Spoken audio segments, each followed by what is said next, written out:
Ronnie-Ward from the Ditmas Park section of the Flatbush neighborhood, the County of Kings, the Borough of Brooklyn, County of Kings, City of New York, State of New York, United States. Well, it's Saturday, the 28th day of February 2026. And this is a video at the United Nations in their video TV library. And it's from a meeting held on the 6th day of February 2025. And it says right here, it says, Economic and Social Council, 5th Plenary meeting. Well, I just don't know how it's their 5th plenary meeting when this organization has existed since the United Nations began 80 years ago. I don't understand how it's their 5th meeting. I don't get it. I don't understand that. No, I don't understand. Of the Economic and Social Council. So, well... Under Secretary General for Policy, Excellencies. The 5th meeting of the Economic and Social Council just a minute. Is called to order. Hang on a second. I've got it. I can't see it, actually. No, not really.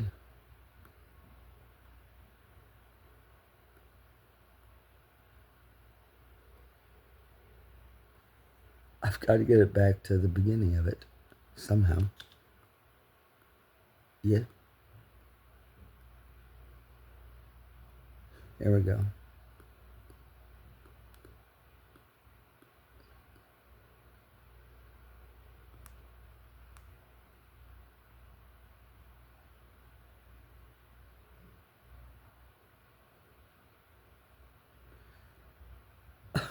My God.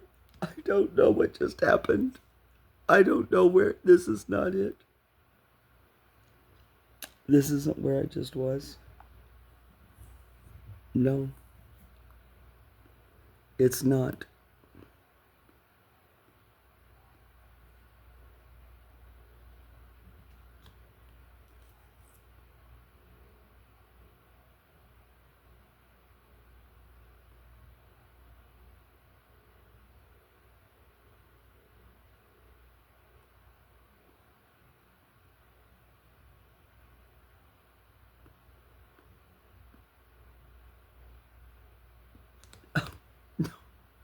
I don't know. This isn't the meeting. No, it's not the meeting. No, it's not the meeting. No, it's not.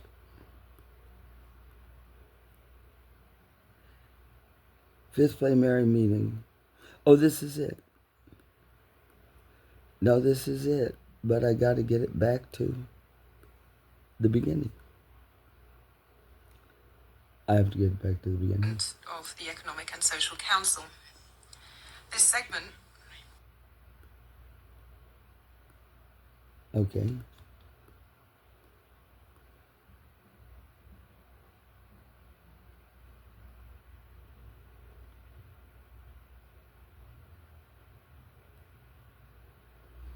All right. Okay, here we go. Well, this is it. Here we go.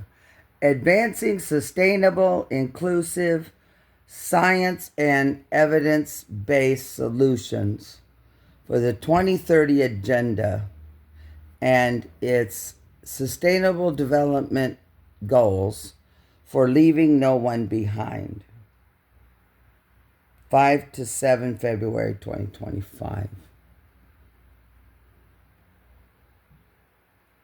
Economic and social, well, yeah.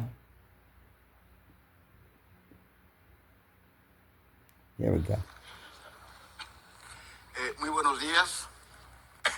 Good morning. President of the Economic and Social Council, distinguished Under Secretary General for Policy, Excellencies. The 5th meeting of the Economic and Social Council is called to order. Okay, so this person is saying he's speaking to the person who's the president of this. I don't know who the president is. Order. And I, Excellencies, the fifth meeting of the Economic and Social Council is called to order.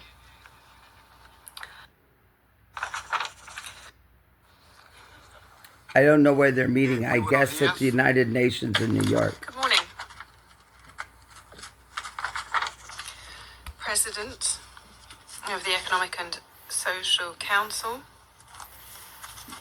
distinguished Under Secretary General for Policy, Excellencies, the fifth meeting of the Economic and Social Council is called to order. The fifth meeting.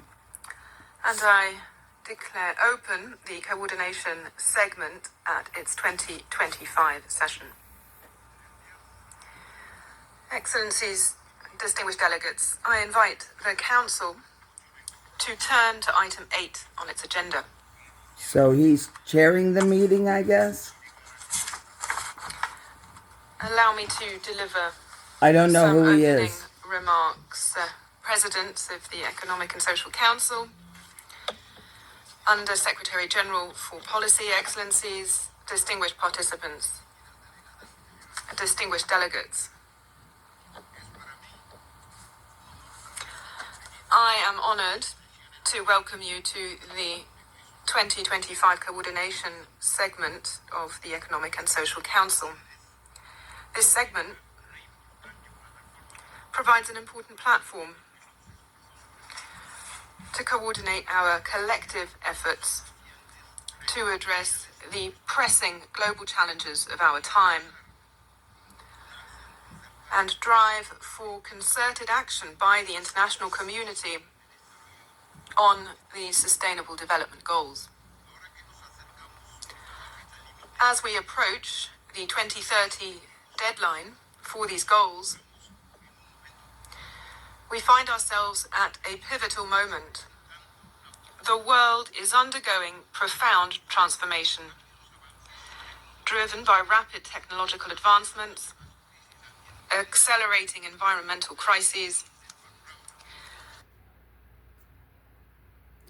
Okay. Well, they have moved the deadline for the SDGs several times already. They have. Evolving economic landscapes and shifting geopolitical dynamics. At the same time, the escalating climate crisis, persistent poverty, deepening inequality, food insecurity, and a widening financing gap, coupled with a rising number of armed conflicts, are exacerbating divisions and heightening tensions at all levels, from global to local.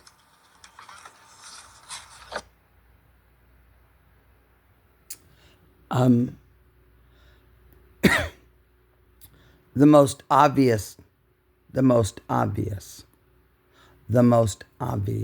thing to acknowledge here is that the very structure of all of these daisy-chained, interlinking, non-coordinated groups of people meeting constantly just dilutes the ability to be effective, period. Yes, there's no one in charge anywhere. No one's in charge. That's the problem. The United Nations doesn't have authority to cause something to happen. They don't have agency. They can't have agency because the world is comprised of a certain finite number of sovereign state nations. And those sovereign state nations have sovereignty over their nations. And they're a state. no amount of money, no number of meetings, statements, resolutions, declarations, accords, conventions, whatever, decisions, agendas can force not one sovereign state nation to take action. You would think after 80 years of doing this that some light would go off. Multilateralism doesn't mean agency. They don't have agency, and they don't have power, and they sure as hell don't have authority. I'm not saying whether they should or they shouldn't. That's not up to me to say. The fact is they do not have it. Period. That's not debatable. Whether they should or shouldn't have it, that's a whole different question. I'm just saying they do not have that. They do not have the ability to enforce because they don't have the ability to make a decision that's binding over a sovereign state nation. Because all these people sitting here, they're all from a country. Well, they don't want this body of people telling their country what to do. I know they don't. I just don't get it after 80 years of this.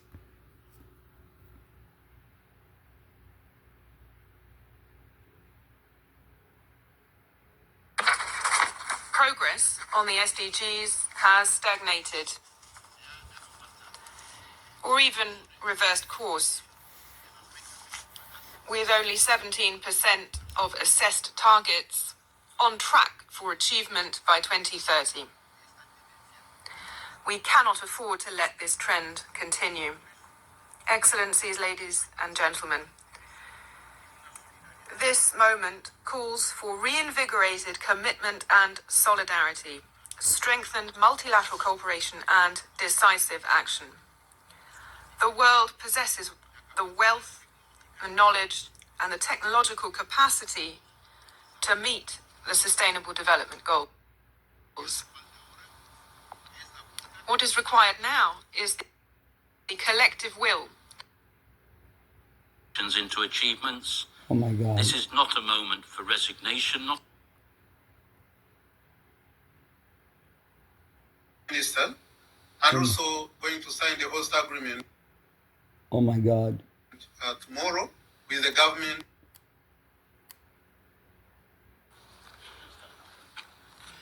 Muy buenos días.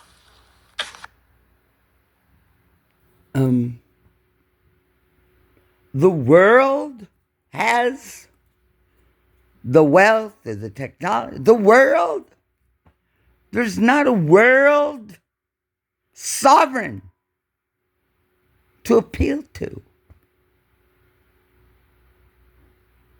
And much of the world, especially the oceans, aren't under the jurisdiction of any sovereign.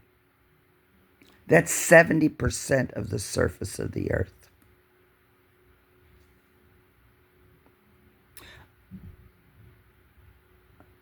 These are learned individuals who are well experienced and highly regarded. So I'm not impugning their individual character, because everyone sitting there has to be attached to a sovereign state nation, a country. They have to be. They represent someone else, the country that they're from, when they're sitting there. We don't have a global citizen. There's no authority for that. This is just untenable to be 80 years at this. And this is still the conversation.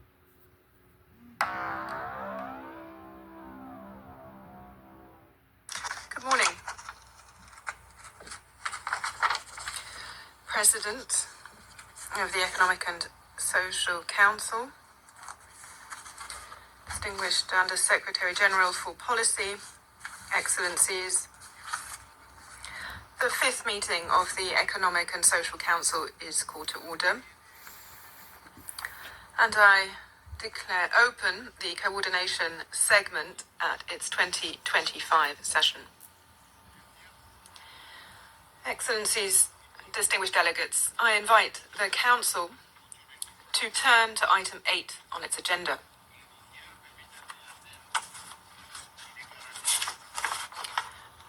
Allow me to deliver some opening remarks. Presidents of the Economic and Social Council, Under Secretary General for Policy, Excellencies, distinguished participants, distinguished delegates. I am honoured to welcome you to the 2025 coordination segment of the Economic and Social Council.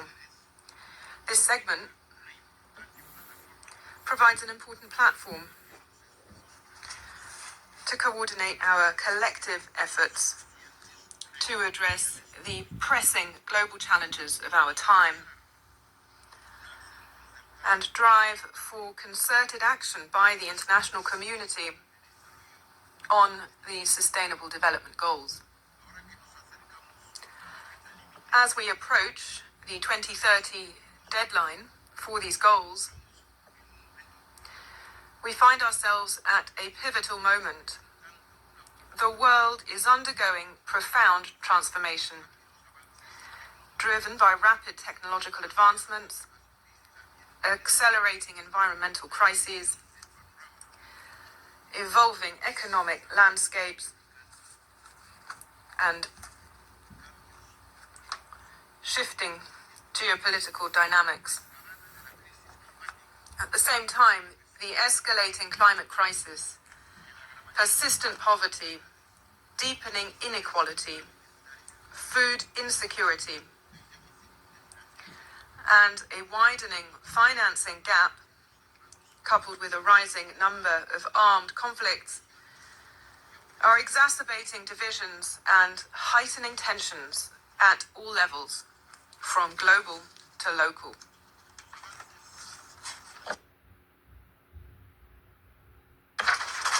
Progress on the SDGs has stagnated or even reversed course, with only 17% of assessed targets on track for achievement by 2030. We cannot afford to let this trend continue. Excellencies, ladies and gentlemen, this moment calls for reinvigorated commitment and solidarity, strengthened multilateral cooperation and decisive action. The world possesses the wealth, the knowledge, and the technological capacity to meet the Sustainable Development Goals. What is required now is the collective will to bridge divides, mobilize resources, and implement transformative solutions.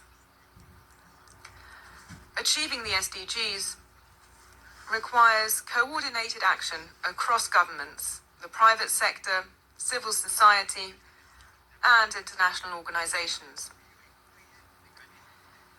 This includes innovative financing mechanisms to address challenges such as climate vulnerability, debt distress, and infrastructure gaps, particularly for countries in special situations. Policies and investments must align with the SDGs, supported by accountability systems to ensure meaningful progress.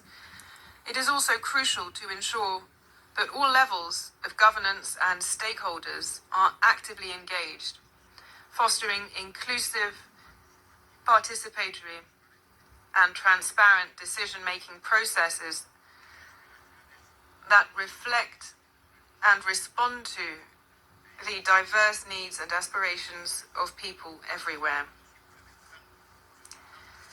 As we implement the outcomes of the Summit of the Future and approach the 80th anniversary of the United Nations, rebuilding trust and strengthening solidarity are imperative. Enhancing international cooperation is key to overcoming obstacles to transformative change and to delivering on the aspirations of all peoples. Excellencies, in accordance with the Charter of the United Nations, the Economic and Social Council has a central role in addressing cross-cutting global challenges, fostering international cooperation, and guiding evidence-based policy-making. Its many subsidiary bodies and UN system entities provide invaluable knowledge and expertise. Leveraging their insights is crucial to advancing sustainable, inclusive, and science and evidence-based solutions that can accelerate SDG implementation. Strengthening coordination across these bodies and entities is a core mandate of the coordination segment. By enhancing coherence and synergies, we can maximize our collective impact, accelerate progress, and deliver more effective and integrated responses to today's complex challenges. I extend a special welcome to the chairs of the functional commissions and expert bodies, as well as to the executive secretaries of the regional commissions. Your leadership and contributions are instrumental in strengthening the impact of the work of the Council and in driving progress towards the 2030 Agenda. Looking ahead, the follow-up to the 2022 review of Economic and Social Council functional commissions and expert bodies represents an important opportunity to assess progress and further enhance coherence, impact, and coordination. This is essential for fulfilling the Council's mandate effectively, reinforcing multilateralism, and ensuring a more coordinated and impactful response to global challenges. Excellencies, over the next 2 days, today and tomorrow, we have the opportunity to engage in critical discussions, to share insights and shape evidence-based solutions for a more sustainable and inclusive future. I count on your active participation and committed engagement in the conversations over the next 2 days as we exercise the key coordination mandate of the Council. Thank you. Me permitirán ahora invitar I will now invite the President of the Economic and Social Council, His Excellency Mr. Bob Rae, to make an opening statement. Muchas gracias, Anatolio. Mr. Vice President, Undersecretary, Excellencies, and distinguished participants. I'm delighted to be able to join you today at the opening of the 2025 coordination segment of the Economic and Social Council. I would like to thank my very good friend and colleague, Ambassador Anatolio Ndong Mba of Equatorial Guinea, for guiding the preparations for this year's coordination segment. And I want to say that the words that he spoke today, I think, give us a good basis from which to start. And this segment, together with yesterday's ECOSOC Partnership Forum, which we completed during the day, launches our main cycle of work for 2025. And as somebody who's just, in a sense, gotten on the bicycle, I can tell you it's a it's a very arduous journey that we're on, with many hills and only occasionally going downhill. But it's quite something.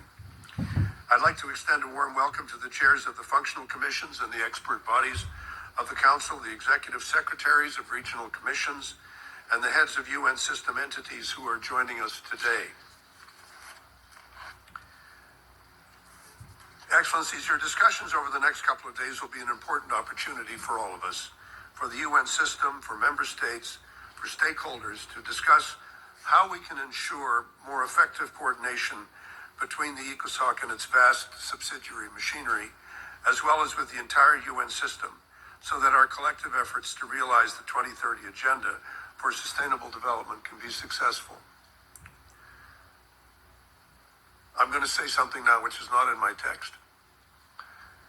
If I were giving these words at any previous or ordinary time in the life of the world or the life of the United Nations, we would say, yes, it's important to coordinate what we do, but life will go on. We can just do what we're doing and everything will be fine. We need to understand the existential crisis which is in front of the global system.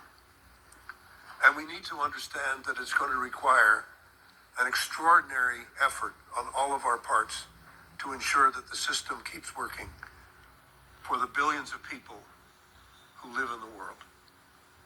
And we need to understand that this is no ordinary time or ordinary moment. And we would be making a mistake, a complacent mistake, if we failed to really appreciate both the challenge, but also the opportunity that we have to do things better, to do things more efficiently, to stop worrying about turf and silos, and to start worrying more about what we need to do and can do together. I'd like to share with you a few takeaways and observations from yesterday's Partnership Forum to inform your discussions ahead. It was a good meeting yesterday. It was a dynamic meeting, a good discussion between experts, member states, and all those of us who've been working in this field for some time. We all know that the SDGs are critically important. They're not complicated. Sometimes people say, why do we need 17? What are they all about? And when you actually read the Sustainable Development Goals, what are they? They're just the common sense of humanity. If any of us step out back in our home capitals and countries and talk to our fellow citizens and ask them, do you think education for everyone is important? Everyone would say yes. Do you think healthcare for everyone is important? Yes, we would all agree. No one would disagree. And so it's important for us to appreciate that the work we do today is not just sort of baffle-gab. It's actually talking about issues that matter tremendously to the people who live in all our countries. Whether our countries are called well-off or advanced or low income or whatever the title that's given to our country, when you actually talk to the people, they care about them. This year we're focusing on 5. Goal number 3, what is that? Good health and well-being. Goal number 5, gender equality.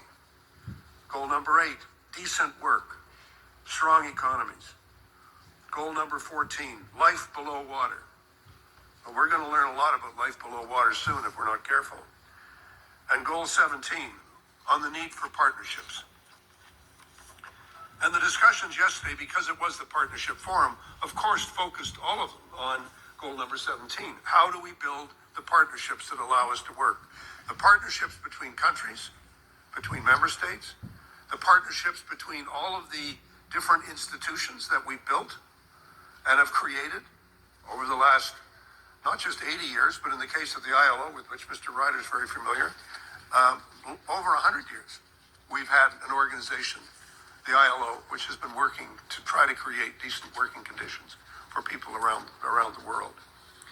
But we have to create a culture of collaboration. And what does that mean? A culture. I think that's the International Labor Organization. Of collaboration means other people need to know what you're doing.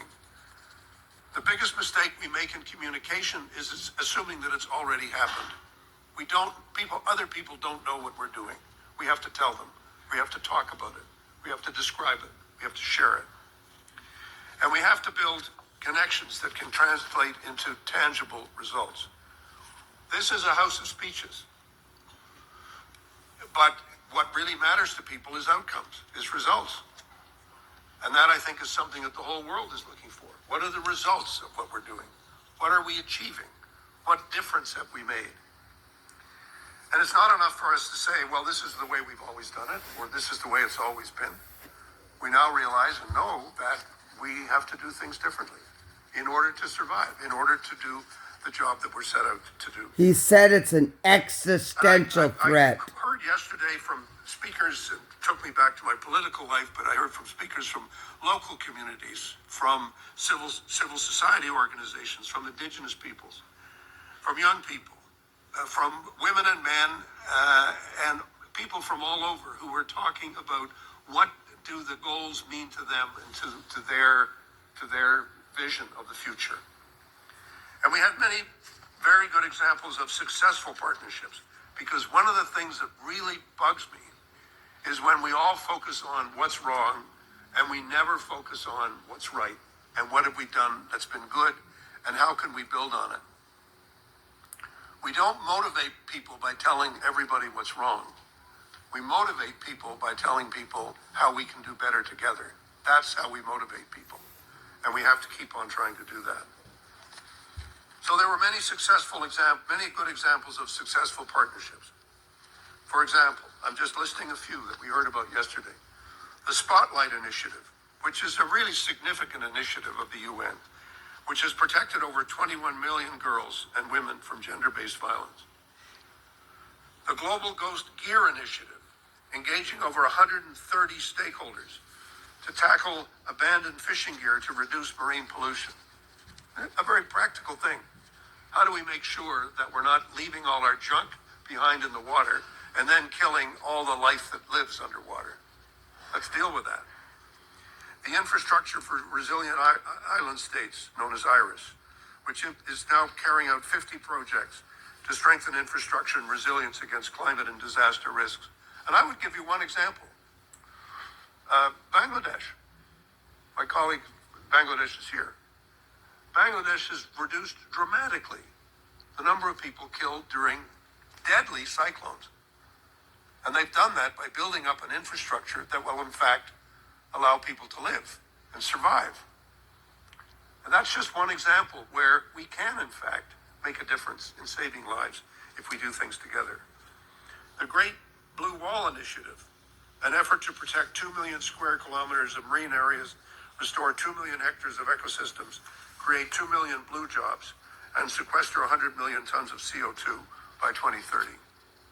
Those are just some examples that we heard. There are many, many others.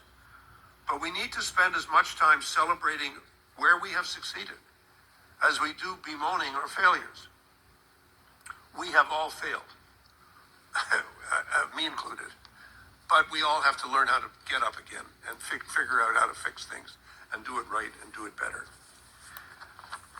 Last night, as we were concluding the partnership forum, under attack, and sometimes the very notion of multilateralism is threatened. Hang on. Muchas gracias, señor presidente. I thank the President of the Economic and Social Council for this outstanding statement. As always, your speeches are full of thoughts, reflections, demonstrations, as well as recommendations. Obviously, a product of your long experience. So thank you very much for these thoughts. They can serve as inspiration for the participants in this forum and for the discussions that will take place, especially as we look ahead to the International Conference on Financing for Development, FFD4, that will take place in Seville in Spain this year. These are very important considerations. The United Nations depends on us, on what we, the member states, bring to it in order to function. The United Nations cannot do more than what we allow it to do. If there is conflict and if there is political will to resolve the conflicts, well then the United Nations can do its work. I am speaking in my own capacity. This is my opinion. I represent a member state, and we are demanding ever greater things from the United Nations. But are we providing it with the means in order to make these aspirations a reality? So I want to thank you, President, once again for sharing these thoughts with us.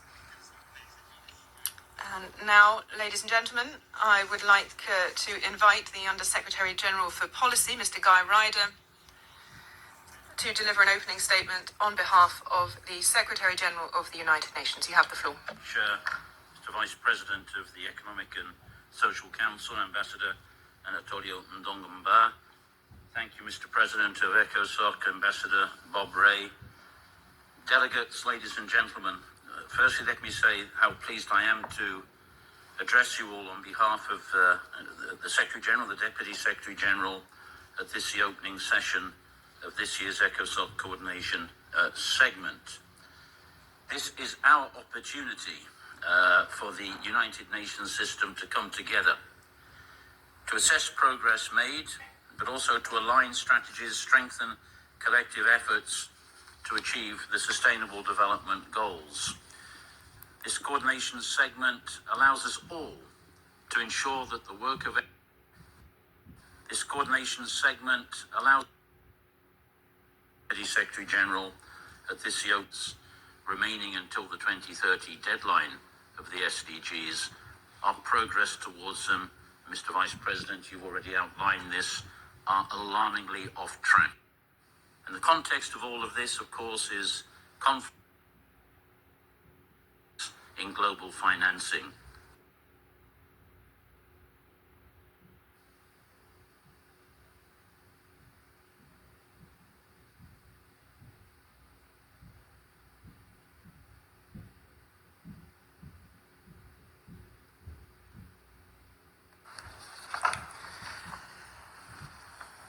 Excellencias, Excellencies, distinguished delegates, I now invite the Council to begin its conversation with the Executive Secretaries of the Regional Commissions and the Chairs of the Functional Commissions and Expert Bodies on accelerating implementation of the 2030 Agenda and the Sustainable Development Goals, including by leveraging the outcomes of the Summit of the Future.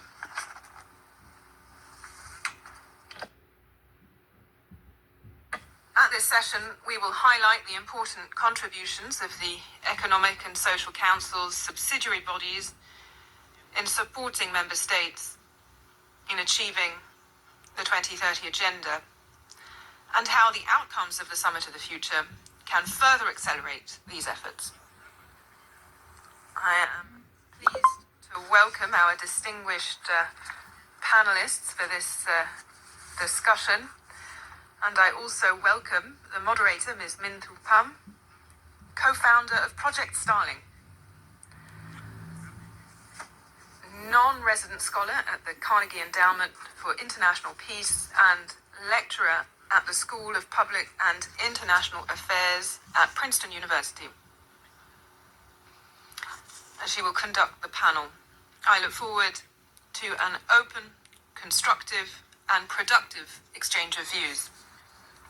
Ms. Pham, you have the floor. Thank you.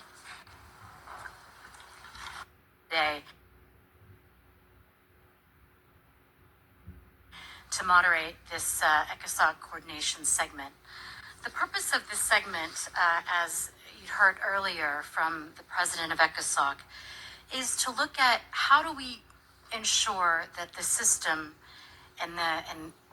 is well coordinated to address the challenges that we have ahead of us. This session will highlight the important contributions of ECOSOC subsidiary bodies in supporting member states in achieving the 2030 Agenda, and how the outcomes of the Summit of the Future can further accelerate those efforts. In this session, member states are invited to, first of all, reflect on the work of the ECOSOC subsidiary bodies and proposals from the informal note that was prepared by the Secretariat. And secondly, to provide action-oriented and forward-looking policy proposals and direction to the UN system to ensure coherence in efforts to step up action towards the Sustainable Development Goals. I'm honored to be here. In my past, I've been deeply involved in the development and implementation and follow-up and review of the Sustainable Development Goals and the Financing for Development agenda, and am deeply involved now in the FFD process in support of the work that you all have ahead of you this year. And I think referencing some of the guidance that the president of ECOSOC gave us, this is no ordinary time, and it is not an ordinary world. We see this in the headlines every day. And as a non-government independent observer, this is a moment for the UN to really step up and to prove that multilateral cooperation can really serve the interests of people who need it the most around the world. He guided us to not consider and worry about turfs and silos, and to really start worrying about what we do together. And I think that is really an excellent North Star or guidance for us as we proceed this morning. I hope that as you hear from each of our speakers about the work that they're engaged in and how they are leading their bodies and agencies, that they can see how their work is really contributing to this greater whole. We will start with several, I think, virtual presentations, and then we'll move to the presenters in the room. I will moderate lightly, but where we may go over time, I might take the moderator's privilege to interrupt, simply because we do also want to get to an interactive discussion and delve into these issues of coordination and coherence in the system. So let me first start with Mr. Gatete from the Economic Commission for Africa, virtually. Thank you. And my question for you is, how is the ECA helping African countries translate the outcomes of the Summit of the Future into concrete actions and accelerate SDGs progress? Thank you.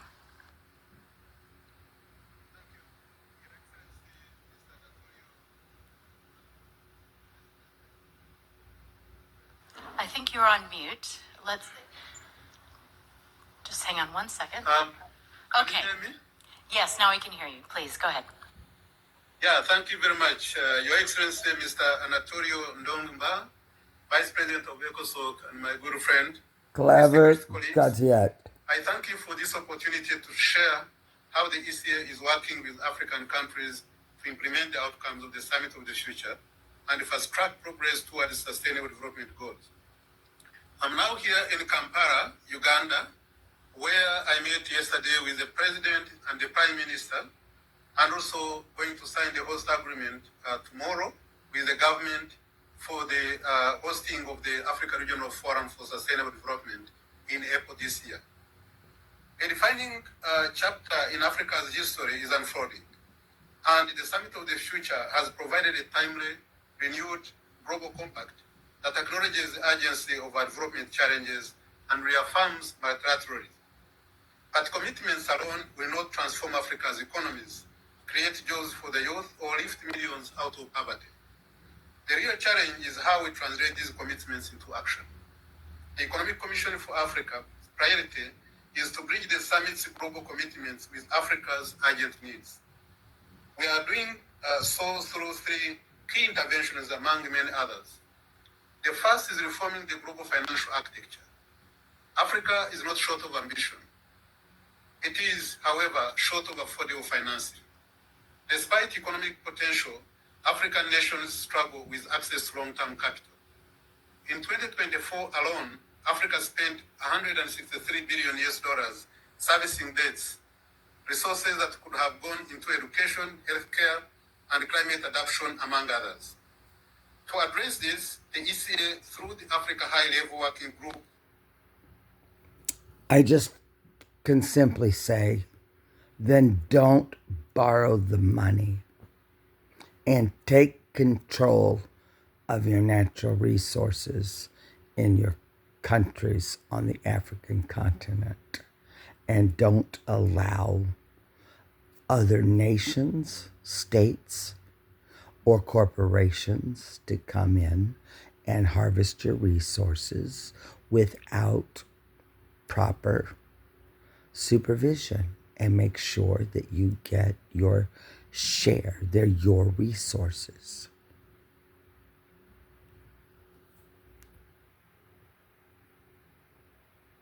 On the global financial architecture is championing proposals to scale up multilateral development bank financing, rechannel special drawing rights, and improve lending terms.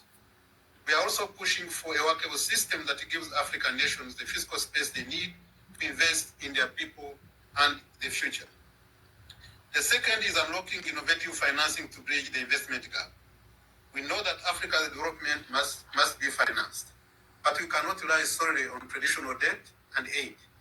In this respect, green bonds, blue bonds, sustainability-linked bonds, and debt for climate swaps offer new pathways to mobilize resources while aligning investments with Africa's development priorities. In 2023 alone, green bond issuances in Africa grew by 125%, reaching $1.4 billion. While this is an impressive leap, it is still a fraction of global issuances. ECA is working to scale up these instruments by supporting capacity building, regulatory frameworks, and risk-sharing mechanisms that attract private capital. The final point is strengthening resilience through fairer trade and economic policies. Africa cannot achieve the SDGs without addressing the structural barriers to trade and economic integration.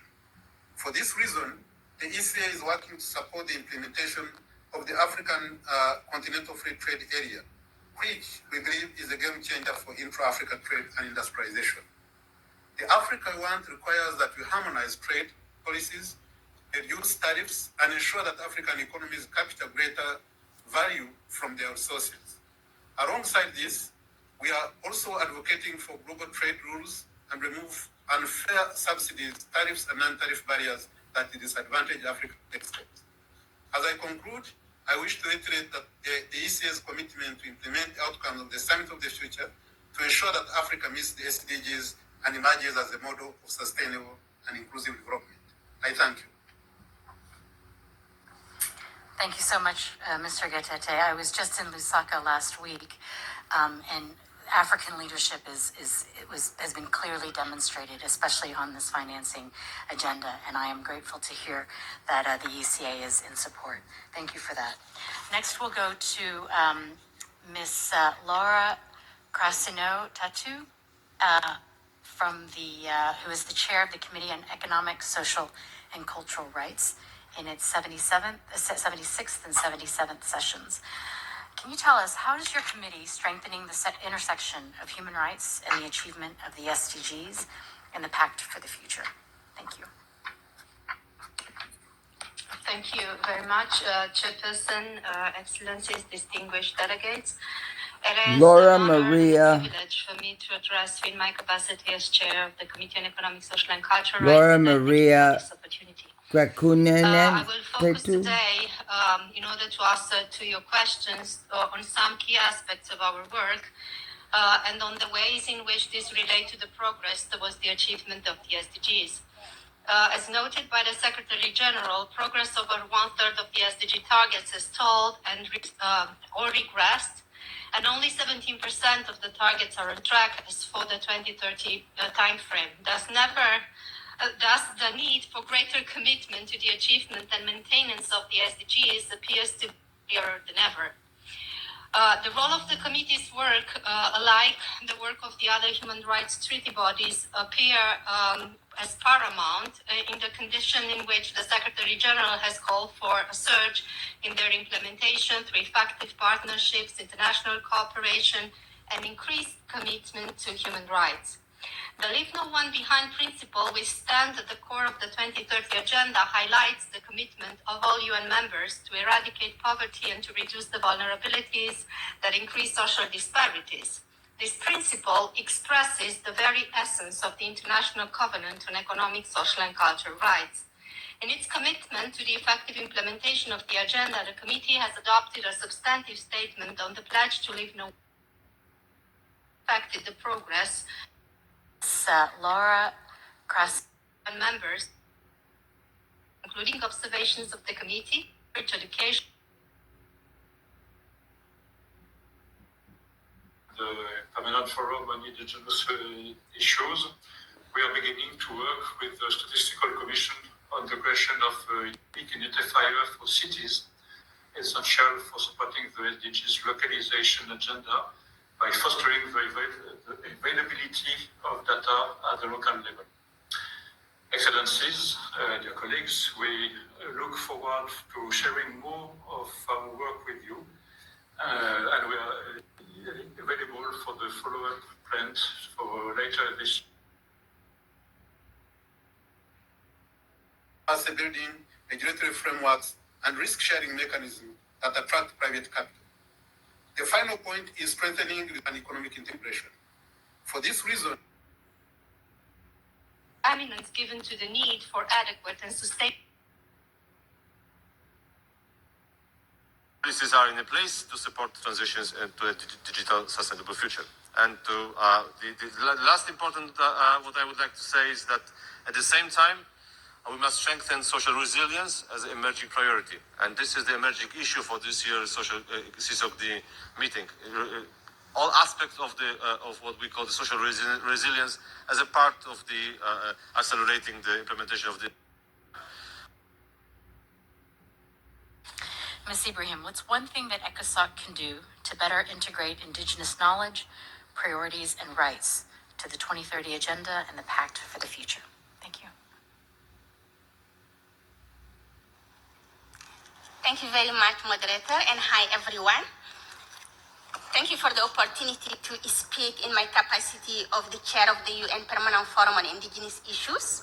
I welcome this occasion to remind you that even if there is only 6 references of indigenous peoples within the SDGs, our collective international framework on climate and biodiversity recognizes that we are leading the battle to protect our Mother Earth.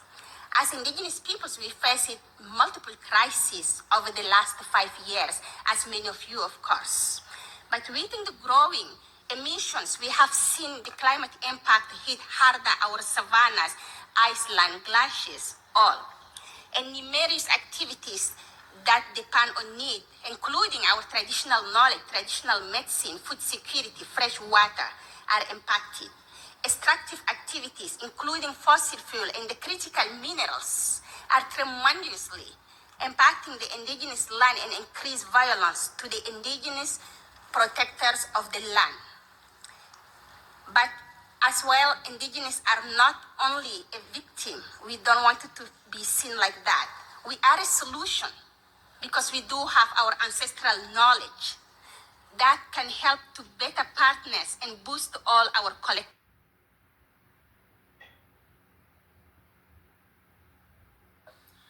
For recommendations cannot be put into practice. treaty body chairs, which we Solutions. The effective system that will support it, no? Because people have got great ideas. We heard it.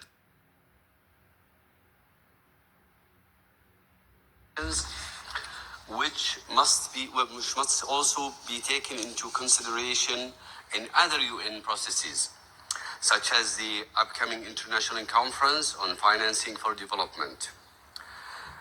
Make no mistakes, for this agreed conclusion to yield real change, we must enhance collaboration across the UN system, the ECOSOC subsidiary body, but also about harnessing digital tools such as automation and artificial intelligence to enhance productivity, innovation, and economic growth across all. With the decision stand ready for support the implementation of the Global Digital Compact and the related work on data governance being Georgia Simone Ulrich, Switzerland. Development. I have met the chair of the CSTD, and I'm eager to continue our dialogue during this year's Statistical Commission as high-level forum on data governance is planned. I'm eager both social protection systems, climate resilience, and development finance, all of which is very interesting and has significant impact. But I'm afraid I have run out of time. Thank you for listening. Thank you. I hope that if we have time at the end, we can come back to that. Thank you. Next, we have Ms. Rola Dashti, Executive Secretary for ESCWA, the Economic and Social Commission for Western Asia. Please.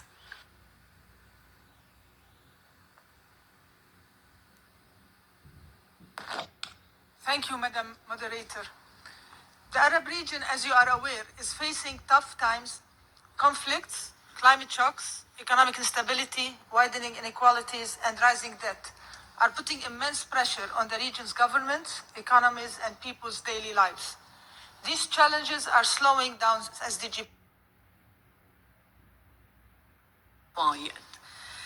Given the complexities of the current global context, advancing sustainable, inclusive science and evidence-based solutions for the implementation of the SDGs can no longer be generated solely by improving the functioning of the government machinery.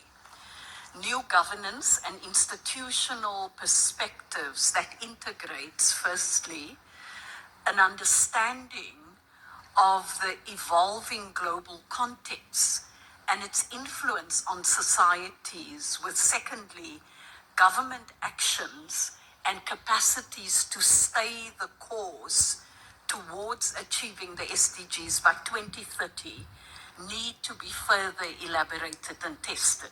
If we don't do that, all the commitment that has come today, I presume also from member grades, first,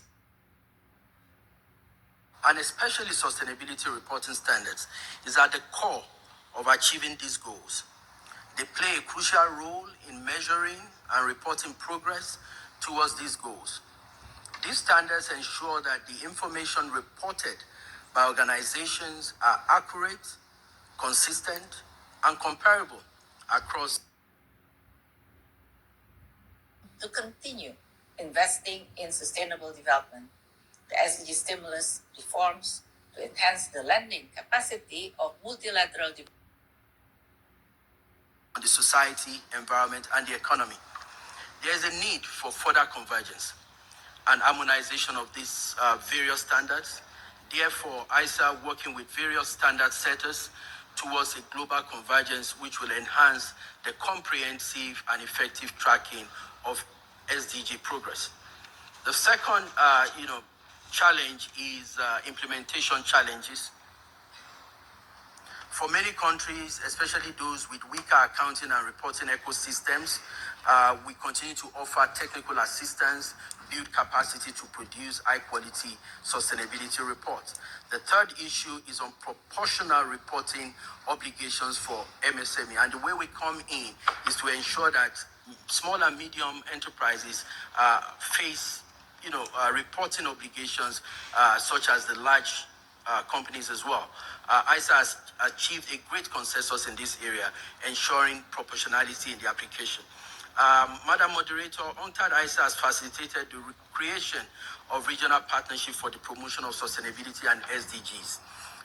Let me conclude by saying that ISA has been consistent and plans more vigorous, proper and appropriate implementation of standards in financial, accounting, and especially sustainability area, together as an expression of our common values and joint action towards a better world for all. Thank you. Thank you so much. We are well over time, so we have 4 more speakers in video message, and then I'll hand the floor back over to our ECOSOC Vice President. Next, we have SCAP on video.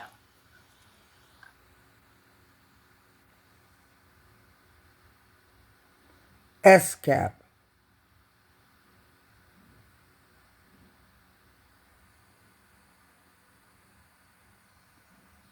What does this say?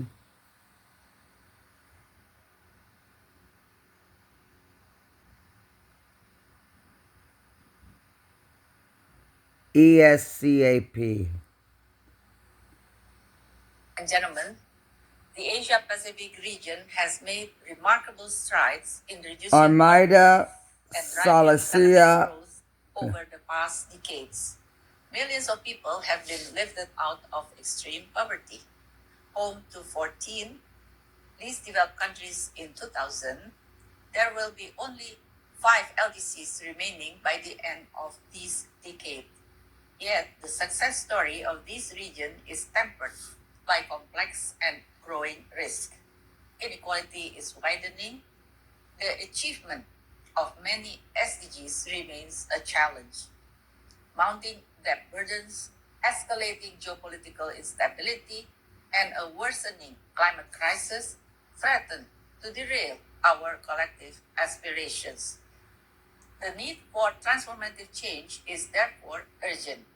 The Pact for the Future underscores the need for global solidarity and concerted action towards several key development priorities if we are to achieve the SDGs.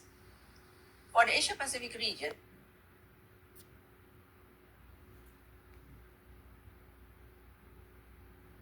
Oh God, I don't know what just happened. I don't know what just happened.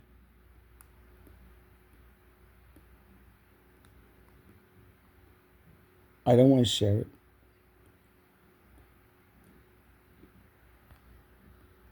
Global challenges.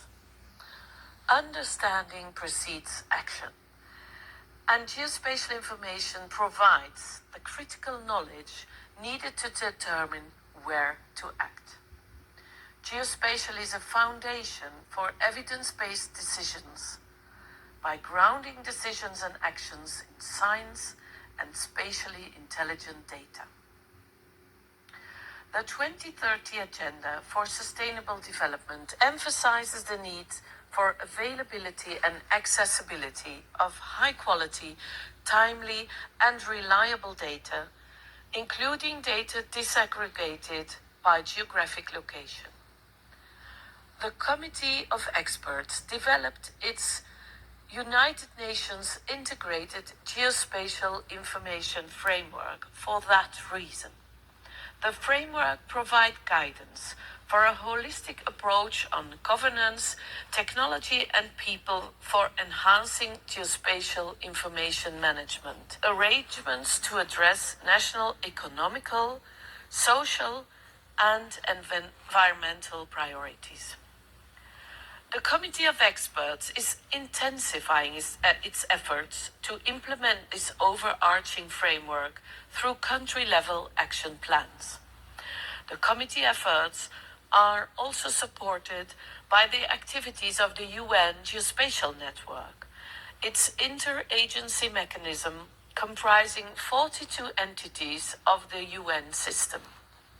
In line with our current efforts for implementing its overarching framework, the Committee of Experts calls for concrete actions and the sustained support of the UN system and the international community to act as a multiplier and accelerator for the development of country-level action plans, particularly for developing countries, small island developing states, and the most vulnerable communities, as it addresses the global, growing digital divide.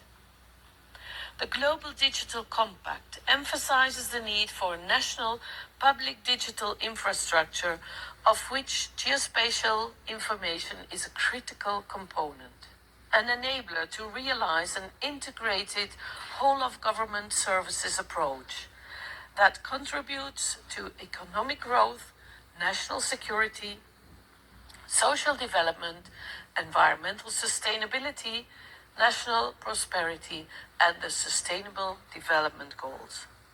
Our community is committed to work with everyone to advancing national public digital infrastructures for our goals and for the benefits of people, places, and planet. Your Excellencies, thank you for the opportunity to take part in this meeting. Thank you so much. As I look around the room and observe the tremendous work of the ECOSOC subsidiary bodies, and the purpose of this meeting, which is for coordination, I think it's so important for the rest of the world to understand that multilateral cooperation is happening and that it can truly deliver for people. I started Project Starling, which is a think and do tank. And the idea of starling is the birds that you often see flying together in murmurations above the horizon, either at dawn or at dusk. And that kind of activity where there is a harmonious collaboration and coordination between those birds, that's the way that multilateral cooperation should work. And so I say that just in the spirit of the purpose of this meeting, which is to try to help ensure that there is coherence and coordination among the subsidiary bodies, that perhaps that's... Our community is committed to work with everyone to Uh-oh. What happened to it? I don't know what happened to it. benefits of people, places, and planet. Your Excellencies, thank you for the opportunity to take part in... Oh my God. Well, that was a year ago. That is an impossibility. There are so many things about that I can't even say any more than what I've already said. This has been going on for 80 years. They do not have authority or power. There is sovereign state nations that they cannot force or dictate to. And in fact, this continuous conversation that they've been having for 80 years just slows down progress. You'd think they would get it by now.